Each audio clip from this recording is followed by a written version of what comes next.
ala Sayyidina Muhammad wa ala alihi wa ashabihi ajma'in. Mudah-mudahan kita termasuk orang yang bisa mendeteksi niat-niat kita, karena yang merusak amal kita atau yang membesarkan amal kita adalah niat. Allah Subhanahu wa ta'ala tahu isi hati kita, wa na'lamu ma tuwaswisu bihi nafsu, dan kami mengetahui apa yang dibisikkan di dalam hati. Amal kecil, niat ikhlas.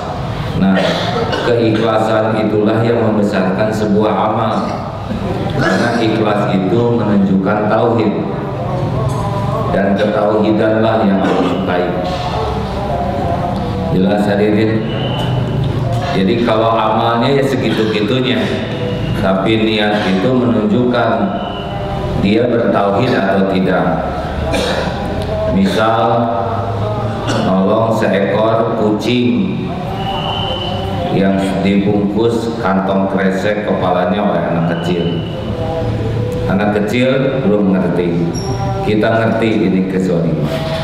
Atau kucing, atau yang lebih dramatis, kecoa terpleset lalu telentang di kamar mandi. Kita lihat ini cuma satu kecoa, dia susah telungkup kembali, kamar mandi terkunci, tidak ada yang lihat.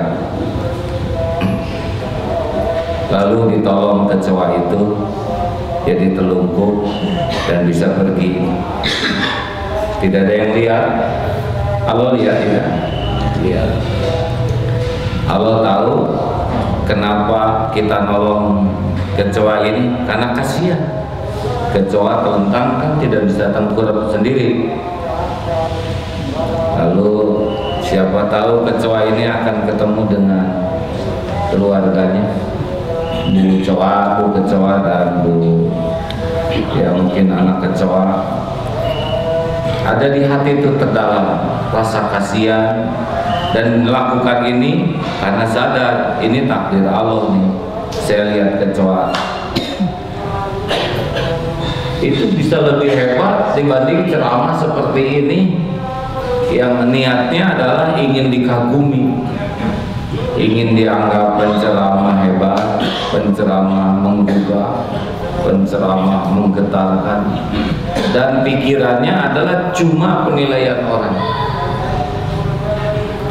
Nah, ilmu ikhlas ini adalah ilmu yang sangat urgent. Sangat nyebut urgent ini belum tentu ikhlas nih. Kelihatan keren kan urgent.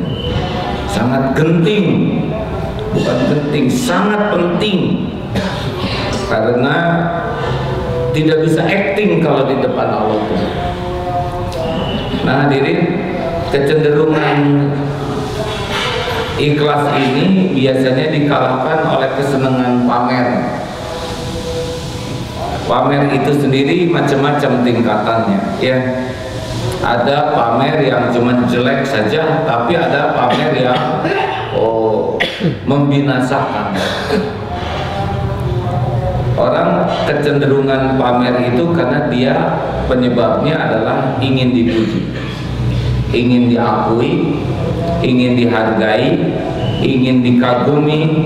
Nah, ini yang membuat orang pamer. Ada yang pamer jadi amal soleh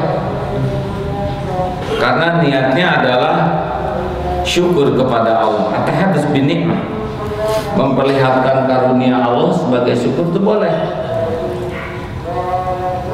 Kalau punya kendaraan yang bagus dan yakin kendaraan ini perlu, dan Allah memberi rezekinya secara halal, tidak maksa-maksain diri, dan dia menggunakan ini untuk manfaat,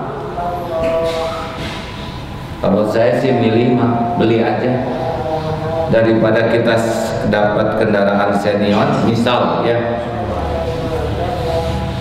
uzur lagi, lalu dipakai tuh nyesek ke hati kita karena takut hari ini persneling copot, besok mesin tertinggal, Tapi kita maksa-maksain diri supaya kelihatan punya mobil, jauh lebih bagus mobil proporsional yang bagus, niatnya syukur ke Allah daripada beli mobil jelek untuk kelihatan tawadu. Padahal selama naik mobil itu dia sanggup beli yang layak, hanya dia ingin dianggap rendah hati, zuhud. Jadi tawadunya juga tawadu palsu. Alhamdulillah, terima kasih ya. Semuanya lihat ke sini saja hadirin ya. Jangan lihat ke akhir ya, rezeki masing-masing. Itu serius hadirin. Ada yang tawadu memang dia perlunya sederhana tapi nggak ada riaknya. Ada yang sederhana hanya karena ingin dianggap sederhana, atau nama lainnya adalah pencitraan ya. Kalau mendengar pencitraan gak usah dilekatkan kepada siapapun ya, jangan kotor hati. Gara-gara masa pemilu jadi pencitraan harus lekat, bukan, karena kita juga boleh jadi kerjanya pencitraan. Jadi punya rumah proporsional, lapang, silakan. Sanggup beli sendiri, tidak pakai uang yang tidak halal, tidak nyusah-nyusahin diri, proporsional, wajar, gak apa-apa. Nabi Sulaiman juga punya istana, punya kendaraan bagus, gak apa-apa sepanjang proporsional. Unta Rasul juga bagus, kudanya juga bagus. Yang jangan itu adalah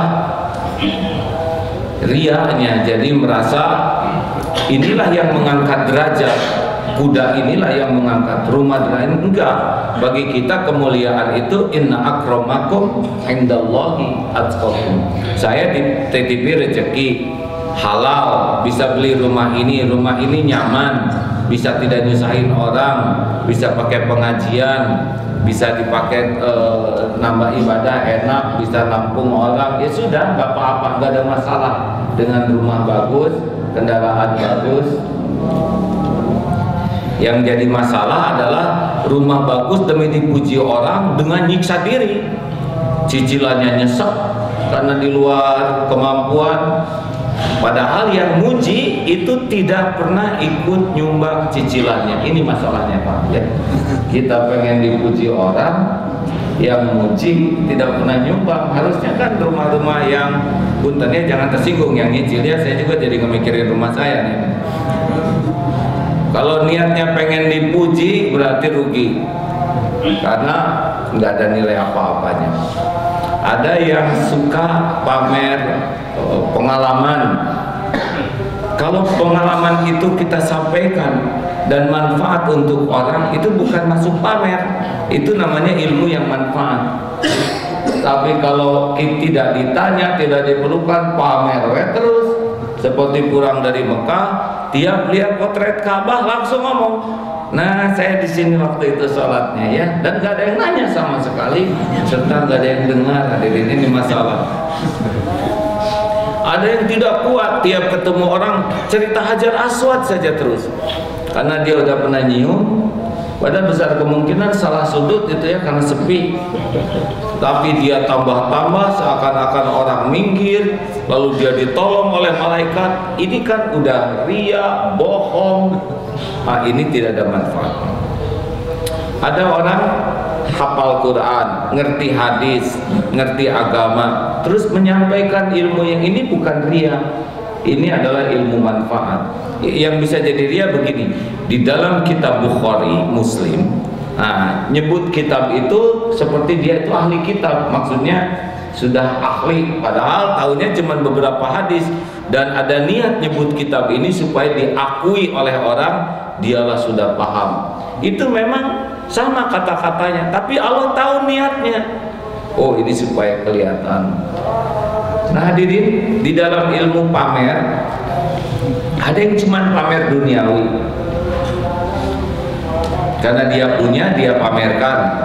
Ada yang tidak punya, maksa-maksain diri pengen pamer. Itu yang rada enak dan menderita tuh Pak ya. Ingin kelihatan kaya, ingin kelihatan, misalkan kita sanggupnya beli tas KW4 ya, ada maksa-maksain tas ori. Tapi orang nggak ada yang percaya kepada kita ya. Udah menyesat, belinya nyicil, nggak dipercayakan, rugi. Mau apa ya, ingin kelihatan ori, padahal kan pentingnya bukan orinya, tasnya, benar? Nah, hadirin, itu yang sengsara, maksa-maksain diri, nggak punya, ingin kelihatan punya.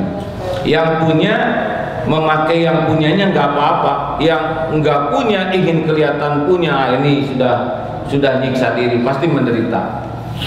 Yang punya zuhud, ini lebih utama ya, dia punya tapi dia nggak memuaskan diri kesenangannya, tapi dia pakai seproporsional mungkin. Yang berbahaya adalah ketika masuk ke pamer wilayah ibadah, karena ibadah itu adalah hak Allah. Misalkan ya, orang pamer baju bagus, dia pakai baju itu kan macam-macam, ada untuk kelihatan keren. Kalau kelihatan keren tuh ciri-cirinya bercerminnya lama Pak, lebih peka segala dikicupon gitu ya. Nah, ini biasanya karena pakai baju supaya dipuji orang. Tapi pakai baju ingin kelihatan rapi, ini beda lagi. Ini menghormati orang. Punten ya, saya ke masjid ini sekarang pakai kaos singlet misalkan, yang udah lusuh, lalu celana panjang sebelah, dan pakai kaos kaki sepak bola. Saya kira ini meremehkan jamaah, benar? Saya berusaha berpenampilan sewajar mungkin, seproporsional mungkin, dengan harapan datang ke masjid ini disukai Allah dan menghormati jamaah. Halo, kecuali kalau saya selesai sepak bola kemudian diminta tausiah, itu beda lah ya. Nah, hadirin, tetapi berpakaian ingin kelihatan soleh ya, padahal dirinya tidak soleh, ini beda lagi. Ada yang pamer bajunya saja, tapi ada yang ingin dianggap soleh. Jelas tidak hadirin ini ya? Ini rada-rada harus menjelaskannya, harus lebih hati-hati. Ada yang berpakaian ingin rapi, ada yang berpenampilan ingin kelihatan bagus, dirinya cakep, tapi ada yang berpenampilan ingin dianggap ini nih soleh, ahli zuhud, ahli marifat. Itu wilayahnya sudah beda, karena ini sudah wilayah pamer ibadah. Jelas hadirin? Halo? Seperti diam tuh Pak, macam-macam Pak. Ada yang diam nggak ngerti apa-apa ya. Dia ada yang diam ngantuk Pak. Ada yang diam tapi di dalam, ada yang diam menyimak. Tapi ada orang diam yang selama diam itu dia ingin dianggap orang tuh orang karismatik. Jadi selama diam tuh mikir, nih begini nih gaya, tenang ya, ini saya harus tahan bicara supaya kelihatan soleh. Ada juga yang diam itu hanya karismatik, ingin kelihatan zikir Pak, padahal dia tidak zikir. Bibirnya, ini pendusta Pak. Halo? Ini serius hadirin, karena ini sudah main-main dengan Allah. Jadi dia ingin diakui orang sebagai ahli zikir. Jadi mulutnya komat kali, tapi nggak ada Allah di hatinya. Dia hanya ingin diakui sebagai ahli zikir. Masih mending diam ingin kelihatan dewasa daripada ingin dianggap ahli zikir, karena sudah nipu. Jadi dia sudah pura-pura. Aduh, ini kadang-kadang baru kali ini nih ya, sedang rada dalam begini, mikirnya aja susah Pak ya. Tapi kalau kita nggak peka, kita jatuhnya jadi acting Pak. Ceramah begini sangat tidak gampang. Jadi imam tidak gampang Pak. Jadi imam kadang-kadang selama ngimamin itu jauh lebih bahaya dari penyanyi. Nasid misalkan, nasid mah hanya begitu, tapi ngimamin sudah di hadapan Allah. Sekarang bernasid, Tuhan dosaku menggunung tinggi, atau jak Jangan itulah yang rada apa lagu kebangsaan. Jagalah hati, jangan kau kotori. Jagalah hati, lentera hidup ini. Gitu mah rada lumayan ya. Bila hati kian lapang, hidup susah tetap senang. Walau sulit menghadang, dihadapi dengan tenang. Tapi bila hati sempit, segalanya jadi rumit. Seakan hidup kejepit, lahir batin terasa sakit. Ya itu juga bisa ada pamer suaranya lah ya. Tapi kalau sudah ngaji, wilayahnya beda lagi itu. Apalagi ngimamin. Bismillahirrahmanirrahim. Itu udah nyebut nama Allah, udah kalam Allah, tapi hatinya lebih sibuk dengan getaran udara. Dipilih ayat yang panjang agar tidak ada yang mengalahkan. Pokoknya pertandingan imam enggak ada nih. Saya yang paling panjang, dihitung siapa imam yang tadi maghrib, saya isya lebih panjang. Kalau bisa nafasnya disambung sepanjang mungkin. Lalu selama ruku dilama-lamain itu supaya kelihatan khusyuk, Pak. Tenang, sudah cukup nih. Sudah agak lama, kayaknya udah pas. Lebih lama dari imam yang tadi. Oh, sami Allah. Ini kan masya Allah, Pak. Ini main-main luar biasa di hadapan Allah, benar? Nah, ada yang riaknya itu wilayah ini, Pak. Wilayah hak Allah. Jadi ingin kelihatan soleh, ingin kelihatan solehah, ingin kelihatan ma'rifat kepada Allah. Allahu Akbar, Allahu Akbar. Hanya Allah layak kita cintai. Tapi hatinya tuh enggak ada Allah tuh, Pak. Yang ada itu adalah ingin dikagumi orang, dialah pecinta Allah. Kita harus sabar menghadapi ujian dari Allah, karena semuanya Allah sudah ngatur. Tapi di hatinya tuh ingin dilihat, inilah sabar. Setiap malam kita harus bersimbah air mata, ingin diketahui, oh dia tahajud tiap malam. Jadi acting saja, ini penipu sejati, Pak. Iya, Pak, ada yang cuma nipu orang, ini nipu ke Allah. Menggunakan dalil ini, maaf, ini dosa yang sangat besar. Membohongi diri, membohongi umat, membohongi Allah. Mungkin penipu mah nggak ingat-ingat Allah amat ya. Ini menyebut nama Allah, ingin diakui dia orang yang dekat dengan Allah, ingin dianggap dia itu orang yang disukai Allah, padahal dia tidak ingat Allah sama sekali.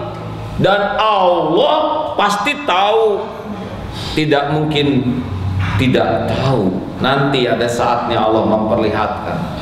Nanti ketika diuji nggak akan cocok itu ceramahnya dengan apa yang dia lakukan. Kita harus ridho kepada takdir Allah, dia nggak akan ridho tuh nanti. Nah, inilah keburukan yang sangat-sangat berbahaya. Kalau bapak punya istri misalkan senang baju baru, senang baju aja ya, itu masih mending, Pak, daripada senang memperlihatkan kesolehan. Tapi hatinya tidak ingat ke Allah. Kalau itu macamnya senang pamer topeng, ini pamer pura-pura soleh, berarti kan lebih buruk lagi kemusyrikannya. Halo, kenapa ini jadi serius begini nih? Ya, ini serius nih, Pak. Kita kadang-kadang nggak mencermati hati kita, atau kita kadang-kadang lihat orang punya mobil, wah ria, belum tentu ria. Ini dia punyanya itu, sanggup beli, nggak ngerugikan siapa-siapa, tapi mobilnya 500 juta. Bapak tahu sedekahnya 50 miliar. Itu kan nggak ada apa-apanya 500 juta dibanding 550 miliar, benar? Kalau kita kan mobil 500 juta sedekah 50.000 ya. Itu juga karena nggak ada lagi yang lebih kecil.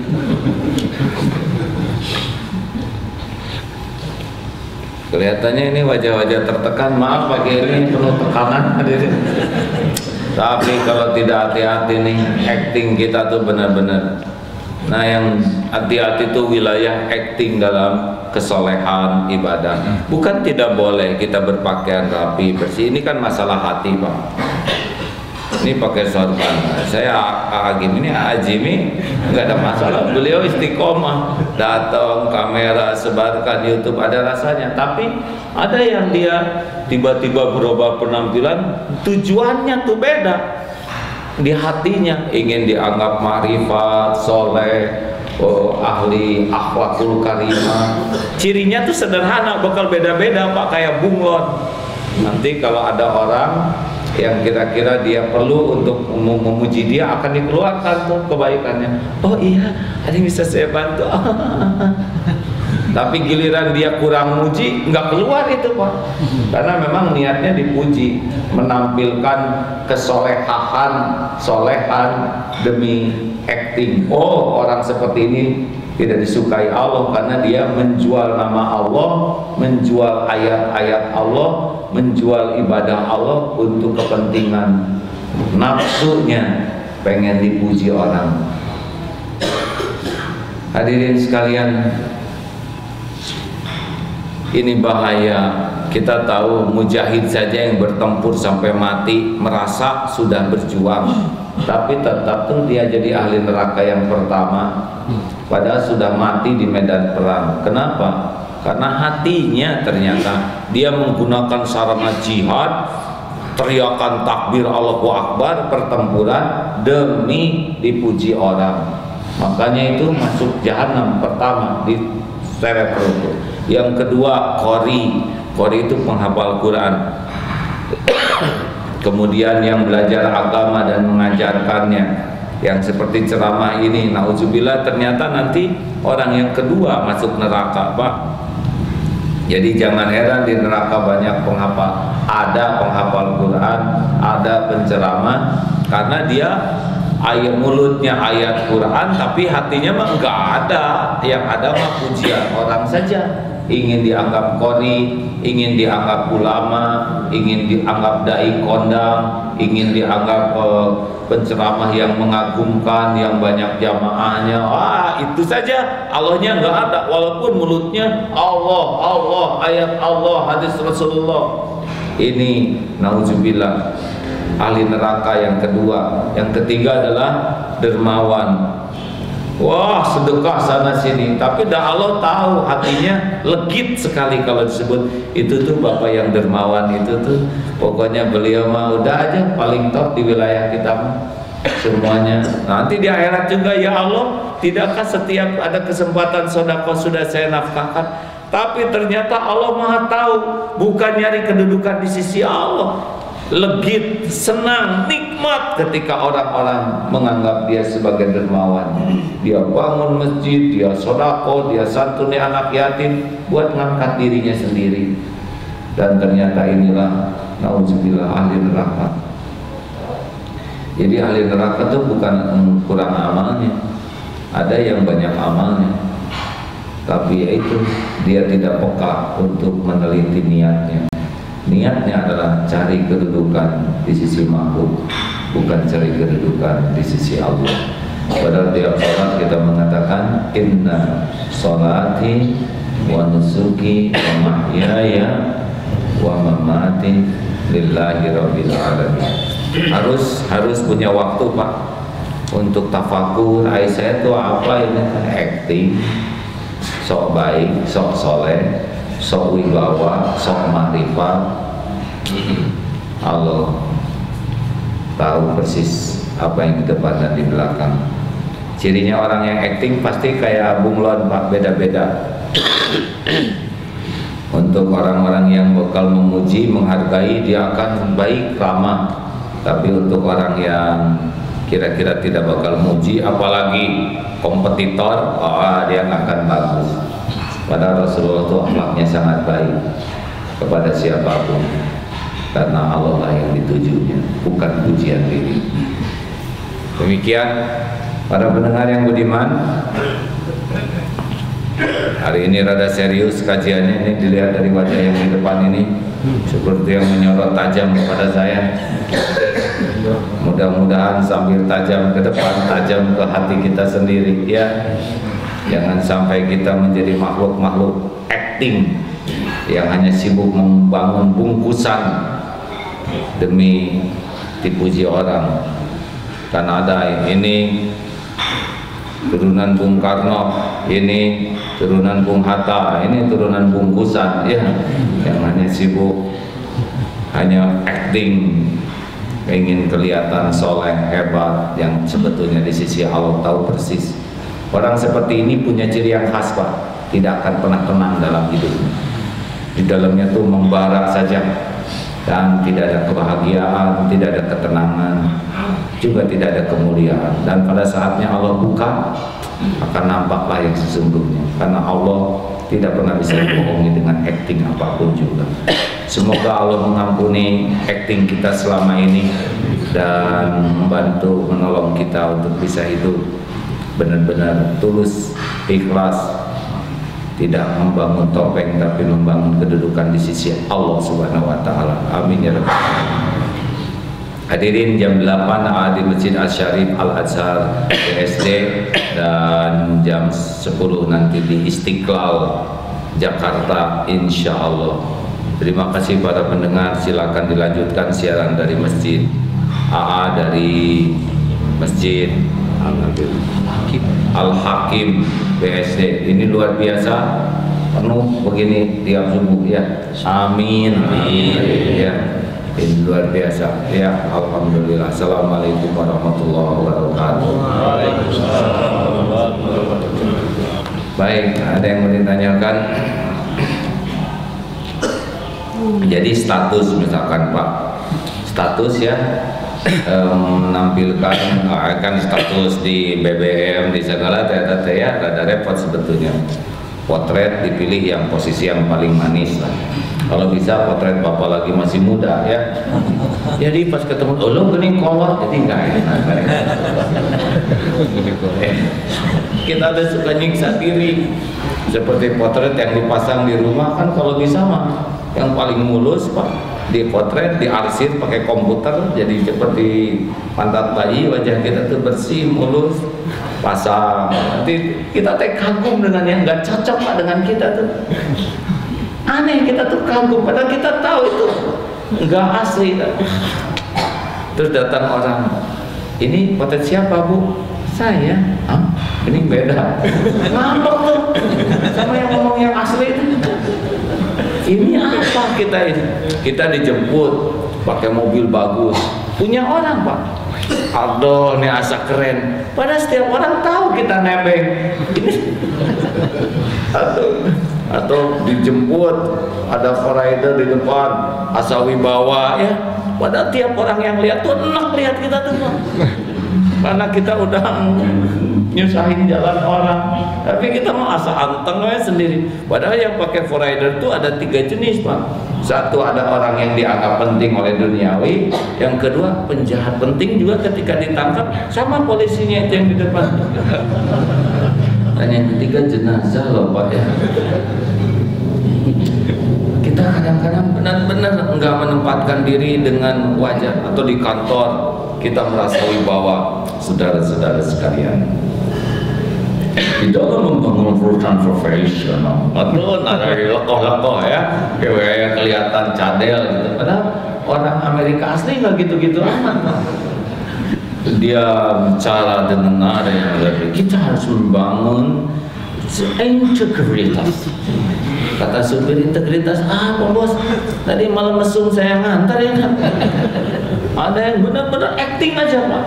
Dibuat bicara tuh seperti dia wibawa, orang yang dewasa, berjasa.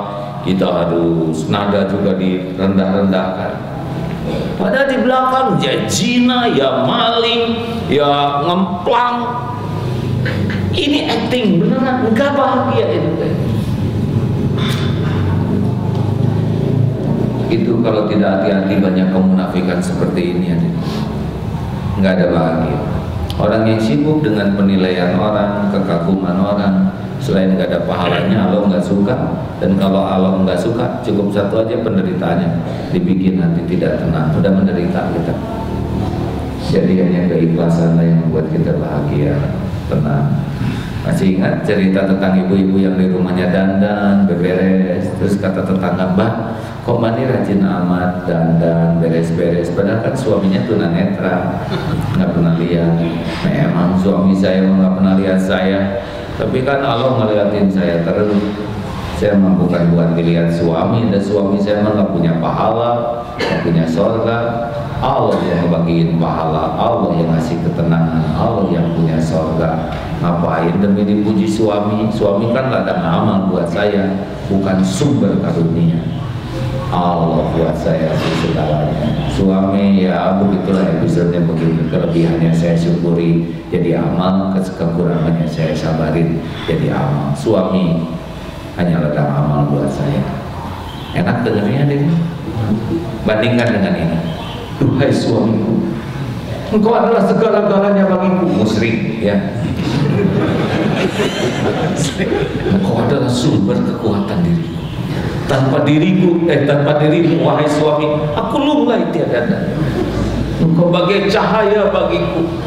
Tanpa kehadiranmu, aku dalam kegelapan. Perempuan musyrik.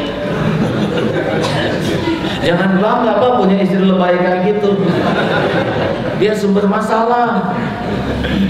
Tapi kalau istri sudah berani ngomong, "Mas ya Mas, saya tuh rada nggak bisa pol cinta ke Mas." Kalau saya kurang ngomong cinta tuh karena memang cinta saya terbatas buat Mas tuh. Maaf Mas, saya mah lebih dominan ke Allah Mas.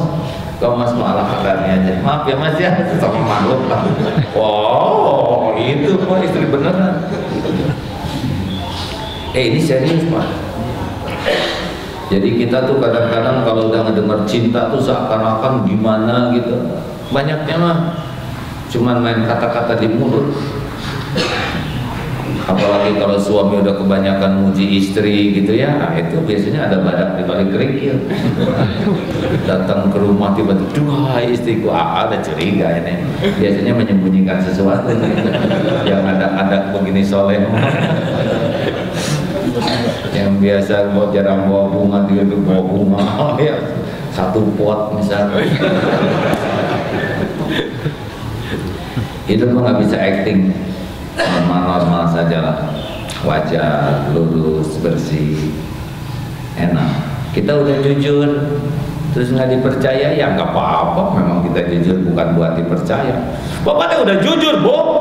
Kenapa ibu nggak percaya? Nggak jujur tuh. Kalau yang jujur asli mah ya udah. Kita itikaf, dari mana? Itikaf, nggak percaya. Ramadan aja jarang anak-anak itikaf. Ya Bu, saya udah tua nih, udah dekat dengan mati. Dulu emang begitu kemarin-kemarin, tapi udah dapat ilmu. Saya takut mati. Saya udah minta izinkan semalam itikaf. Kenapa ditelepon nggak ngangkat? Saya matiin. Nggak percaya. Bu, sok aja lah, terserah ibu. Udah, saya ngomong jujur bukan supaya ibu percaya, bukan supaya ibu jadi baik ke saya. Saya ngomong jujur karena saya takut membohong. Allah tahu semuanya. Terserah ibu lah mau percaya mau enggak. Alhamdulillah saya bisa ngomong apa adanya. Ngomong apa lagi? Pasti udah dengar ceramah si Agim. Lagi saya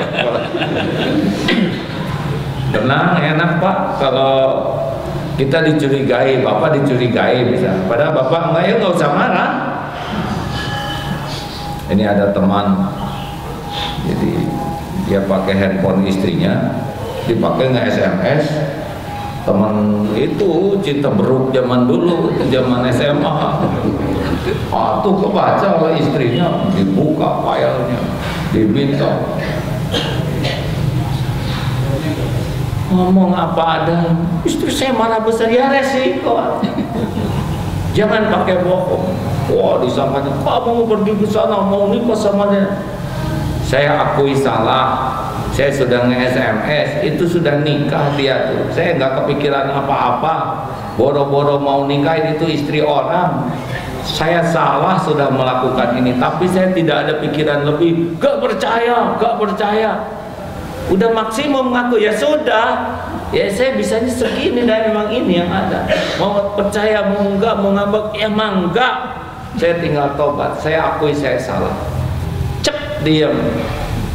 Banjur pakai air. Ya, tinggal dielap lah. Hari-hari juga di kehujanan, gak rewel ya kan. Ini cuma satu cangkir, ya, tapi udah panas katanya. Nggak mungkin mendidih, hangat lah, resiko.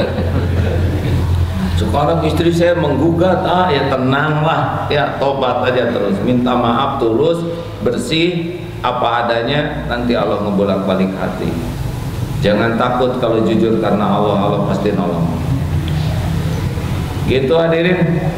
Jadi dalam kejujuran juga harus karena Allah. Jangan jujur buat laku. Rezeki mah ada aturannya. Kita udah jujur, harganya sekian.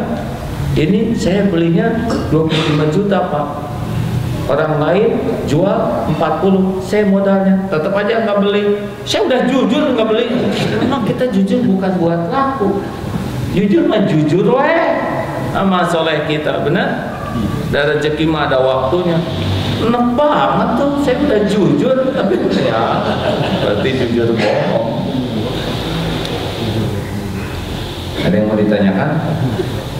Kalau bohong sama istri gimana? Apa? Katanya bohong sama istri boleh? Bohong sama istri boleh. Tak dulu. Ini saya nggak enak ceramahnya jenengan. Jadi bohongnya itu bukan bohong untuk menyembunyikan maksiat, Pak. Misalkan istri ngasih kopiah ke bapak, kopiahnya tuh rumbe-rumbe, Pak. Wah, banyak di sini. Kalau kita ngomong kopiah jelek terluka, ya kan? Tapi hati kita tahu ini kopiah jelek banget ya. Nah, bohongnya itu bukan bohong menyembunyikan maksiat, Pak, tapi bohong supaya tidak membuat istri kecewa. Pak, nih kopiah saya nyarinya susah loh Pak, satu-satunya. Benar, nah ini satu-satunya di dunia. Pernah ini tanda cinta istri nih sama suami ya. Baik mah, terima kasih banyak, Pak, simpen nih supaya kenangan ya, awet. Terus ibu juga boleh ngebohong suami. Suami beliin mukena model baru yang garis putih hitam.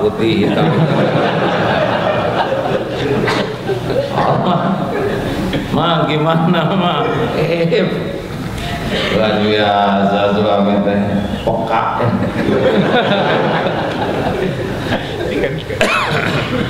Dan sebagai suami Pak, jangan gampang marah ke istri ya Pak ya. Pak, dengerin. Jadi kita tuh harus lebih memahami daripada ingin dipahami. Yang bikin kita jengkel tuh ingin dipahami. Saya tuh capek. Jadi suami tuh capek tahu. Apa istri akan terpikat? Enggak, pasti ngomong apalagi jadi istri. Ngomong ingin dipahami itu gak akan nyambung Pak. Sok Bapak, sekarang cari uang tuh gak gampang Bu. Bapak tuh sampai letih pulang terus.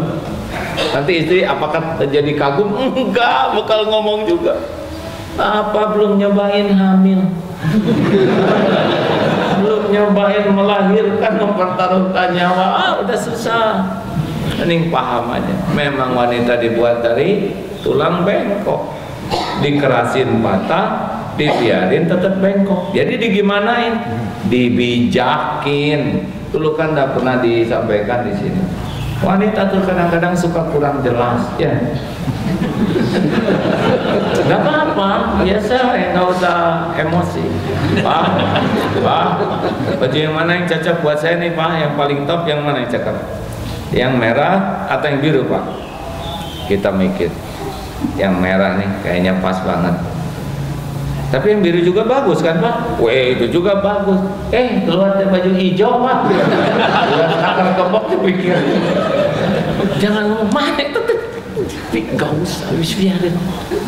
Ingat langsung bengkok, ya. Nanti datang lagi dandan di kamar saya. Bah, gimana pakai baju ini? Kelihatan langsing kan yang ini? Ah iya mah, langsing. Berarti yang kemarin genut ya. Tenang, senyum Pak. Oh iya benar. Kita contoh yang teramat gitu. Pulang bawa ini apa? Alat makeup, coba Bu pakai ini.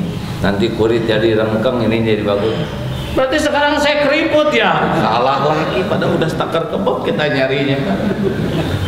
Pergi ke mall, ngeliatin perempuan lain. Emang cakep mana dia dengan saya? Coba Bapak katakan, atau cakepan ibu. Bohong. Percaya dia. Atau gitu cakepan dia, dasar lelaki. Tenang, hebat. Pahami ya. Ingat rumusnya ya, sederhana. Oh ya emang begini wanita ya. Kenapa kesannya dijiwai sekali? Rasulullah juga ketika prank itu oleh Siti Aisyah, mangkoknya kan dibanting tuh Pak. Kalau di kita istri ngebanting piring, Bapak banting istri, salah. Rasulullah prank, Rasulullah senyum Pak, dipungutin itu. Enggak ada marah. Suatu saat ada yang marah tuh ke Umar bin Khattab. Wah, dimarah, istrinya marah. Umar mungkin.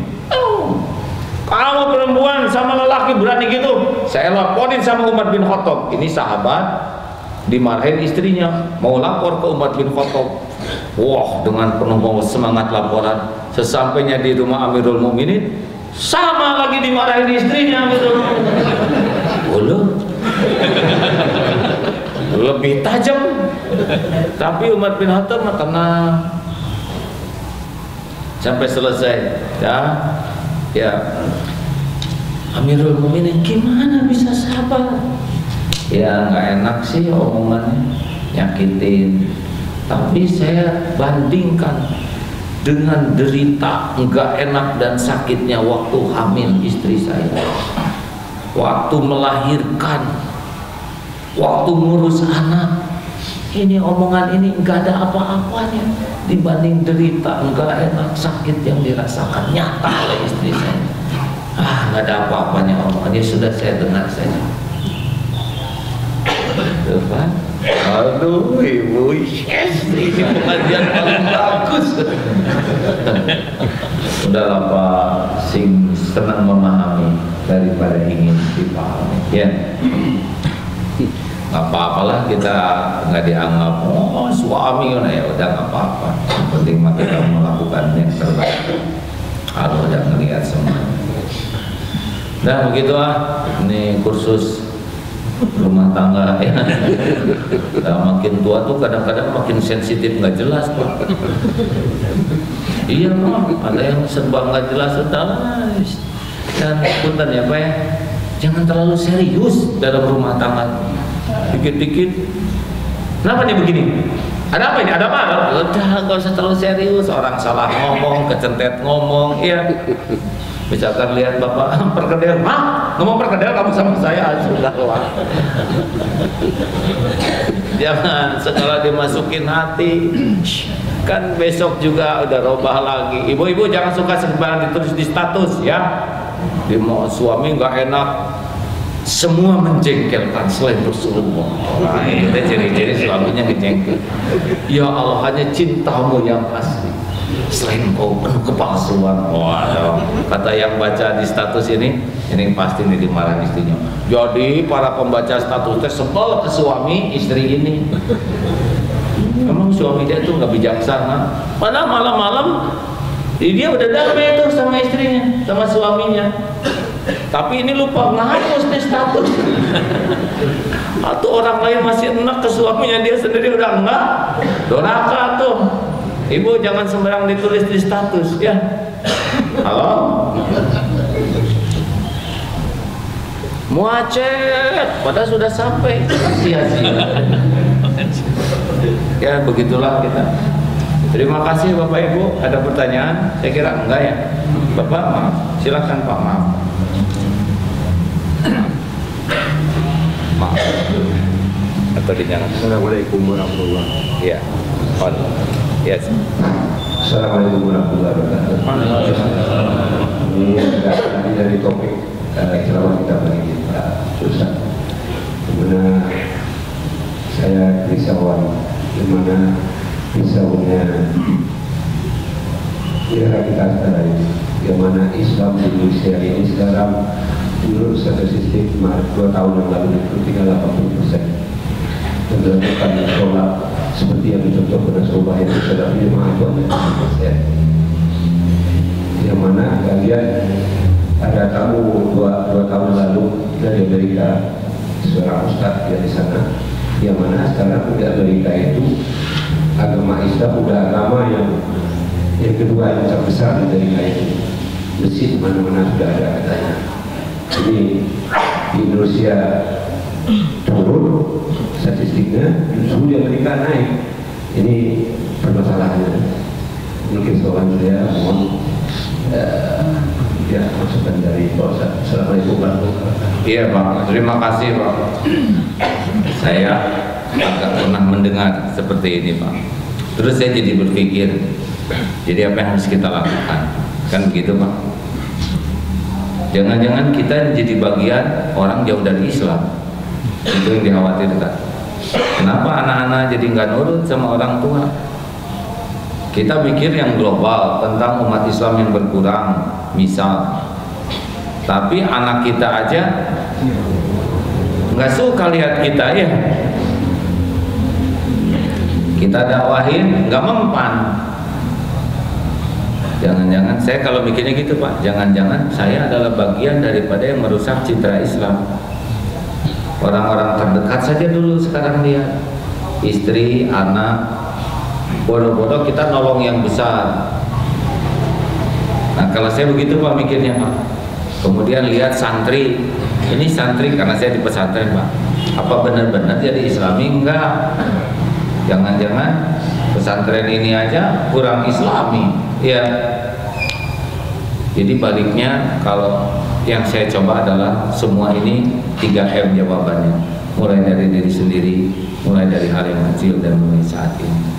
Karena kita bukan Superman yang bisa merubah banyak hal, tapi mudah-mudahan kalau kitanya serius mengamalkan Islam semampu yang kita bisa lakukan, Allah izinkan kita punya dampak yang lebih besar, gitu. Sebab hidayah itu Allah yang bolak-balik. Maaf kalau jawabannya gitu Pak. Jadi kerisauan ini harus menjadi PDLT, perbaiki diri dan lakukan yang terbaik. Kalau kerisauannya jadi risau saja, tapi kita nggak analisa diri kita, keluarga kita, orang-orang terdekat kita, saya khawatir tidak jadi solusi kita.